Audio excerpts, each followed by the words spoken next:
Today we're taking a second look at one of the easier brand new molds to get from Velocitron Speedia 500 collection, that is Cybertron Universe Override, my top Autobot babe. This figure came almost a year ago and I still have a lot of shock and love for this toy. I'm still in shock because Override is one of the first Unicron trilogy characters to be brought into Legacy, and after the sludge fest that was the War for Cybertron trilogy with all G1 is such a breath of fresh air. And love because Override is the very first fembot I ever saw in a Transformers anything, and just so happens to be my favorite Autobot fembot. And if you're wondering for the Decepticons, well, it's Mega Empress. But on a toy level, it's quite the feat how Hasbro and Takara were able to take the old toy and modernize it, giving us articulation and getting rid of the Cyberplanet key functionality, which I understand, but I'm kidding. I'm not one of those people who get pissy when gimmicks aren't there. I'm more so of an articulation girly pop. I'm sure you noticed already, but my Override is a lot of paint chips because I actually play with my toys instead of just opening them and displaying them. Honestly, Override is so much fucking fun. You gotta get yourself one. If you don't like Unicron Trilogy stuff, seek help. If you don't like anything else besides G1, seek help. Especially those G1 fans that don't like Earthspark just because it has non-binary characters. Like, come on, you gotta seek help. Alright, now that the right-leaning Transformers fans are out of the picture, let's talk about the accessories. So Override comes with a double-barrel blaster, which is Blastfit compatible, which I always love when they do that because it just adds so much compatibility within the toy line. And of course, you can store it on her back if you want, which I always appreciate when it has a clean back storage for the weapon. Alright, this is the main reason why I wanted to do a second look on Override, is because I never looked at the articulation.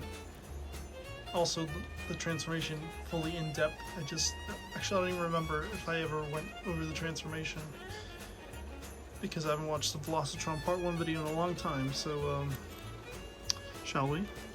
Alright, can't look up, or, well, she can look down, I guess. She can go left to right. I'm pretty sure her head is on a ball joint, but just how it's sculpted just doesn't allow her to look up. Arm goes all the way around, arm goes out, bicep swivel, 90-degree elbows, wrist swivel. Just got a waist joint. It's very limited because of, well, this panel like goes that far full. Well, if you don't bend the knee, it goes that far up, and it goes that far back. It goes that far out. You can do the full splits. Thigh swivel. Super deep knees, more than 90 obviously, and since her knees are so long, it restricts some articulation if you don't bend it, but it's whatever. Her foot can go back and forth, and she got ankle tilt even if it's not ultra crazy, but I like her just the way she is.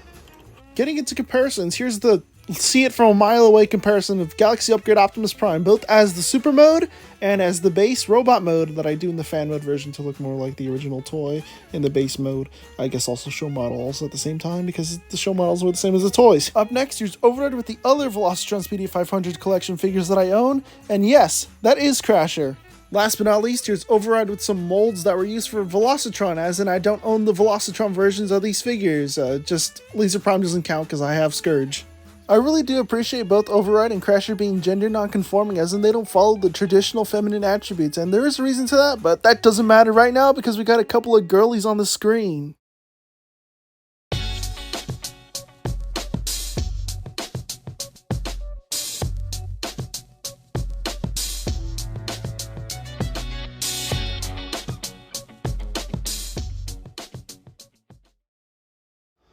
Alright, we gotta transform Override. So, first step is you get a gun, and you turn these over, and you pour it into the back. Yes, she has parts forming. I don't care. So you rotate the hands the other way. Anyway, instead of talking about the transformation in depth, how did everybody enjoy the last video? Because obviously it was way different. I talked about a bunch of figures instead of just like one, like in this video, so that's why this video is pretty straightforward with just one figure instead of however many were in the last one. I can't remember off the top of my head, but there will definitely be plenty of those when I run out of ideas for what to review. or have no idea what to review. So I don't know when the next one will be, because I don't want there to be just another one immediately after the first one. So we'll see what the next video is, because it has to be something. It can't just be another compilation already, because those are for whenever I don't have an idea. Anyways, there's Override transformed into her Cybertronian car mode, or should I say Velocitronian. This car fucking rules. I would absolutely love to drive her, even though I'd basically be mushed by the end of it because we're driving so fucking fast.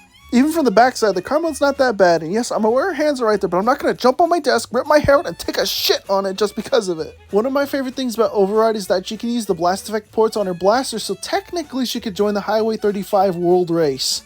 The fan's in the background for the rest of the video now, but getting into comparisons, here's Override with Galaxy Upgrade Optimus Prime. Next, here's Override with the rest of her Velocitron buddies. Last but not least, here's Override with a bunch of molds that were used for Velocitron Speedia 500 collection. Override has a special place in my heart, both as a character and as a toy. Character-wise for being the very first fembot I ever saw, and toy-wise for being the very first toy hunt I ever went on all by myself, where I woke up super early in the morning just to go buy some toys. So that's been my second look at Velocitron Speedia 500 collection Override, and she's still one of my favorite figures approximately a year later.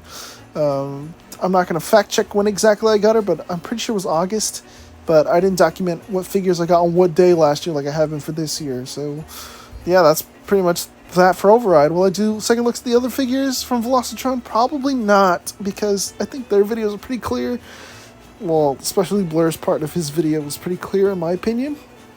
And Crasher and Scourge was made this year. I'm not remaking videos from this year in the same year. So, yeah, that's that. Now that we got that out of the way, let's talk about the other thing I talked about in this video. The fact that people get mad at Transformers Earthspark just for Knight should be non-binary. Like, that's ridiculous. You're getting mad at a kid's show. God damn. Well, trans people exist, and there's nothing you can do to take away from that, and especially non-binary people. Non-binary people exist as much as I exist. So, yeah. So, yeah, that's it. I've been Halo Neva. Like, subscribe, notifications on. Check out all the links in the description for the other things that I do besides this channel. So, I'll see you in the next video, which is Earthrise Hoist. See you later.